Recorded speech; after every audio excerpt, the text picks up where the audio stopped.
AIMIM chief Asaduddin Owaisi के संबोधन के बाद काराकाट लोकसभा का चुनावी जंग 4 कोनों में बंट गया है।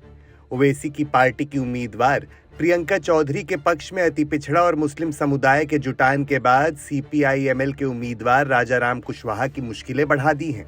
इसके पहले निर्दलीय उम्मीदवार पवन सिंह ने काराकाट के चुनावी जंग में शामिल होकर एनडीए उम्मीदवार उपेंद्र कुशवाहा को मुश्किल में डाल दिया है। काराकाट लोकसभा सीट पर चुनावी समीकरण समय के साथ साथ रंग बदलते जा रहा है।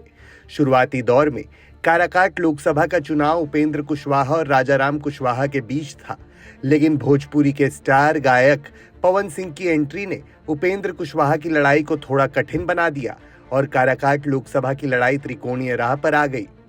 अब ओवैसी ने काराकाट में एएमआईएम की उम्मीदवार प्रियंका भारती को उतारकर खेल को दिलचस्प बना दिया है। काराकाट लोकसभा के चुनावी जंग में पवन सिंह की एंट्री एनडीए के आधार वोट में बिखराव के संकेत लेकर आया। राजपूत वोट के साथ भोजपुरी स्टार के समर्थक हर जाति में हैं। खासकर पवन सिंह के स्टारडम ने युवाओं को प्रभावित किया है। जातीय आधार को लेकर कहें तो निर्दलीय उम्मीदवार पवन सिंह एनडीए उम्मीदवार उपेंद्र कुशवाहा के वोट बैंक में सेंधमारी करते दिख रहे हैं। एआईएमआईएम अध्यक्ष असदुद्दीन ओवैसी के संबोधन के बाद मुस्लिम मतों में जितनी गोलबंदी होगी वो उपेंद्र कुशवाहा के लिए उतनी ही राहत देगी।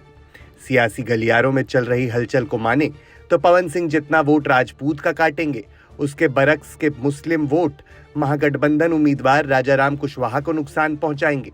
दरअसल मुसलमानों में एक वर्ग है जो ओवैसी की नीतियों का समर्थन करता है।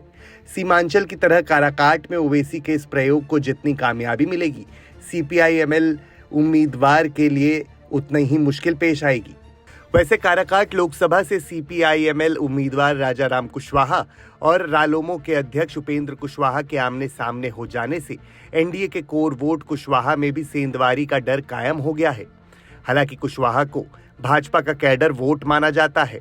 अब वह वाम दलों से कितना प्रभावित होता है ये तो परिणाम के बाद पता चलेगा, लेकिन फिलहाल कुशवाहा मतों में विभाजन की आशंका तो है ही।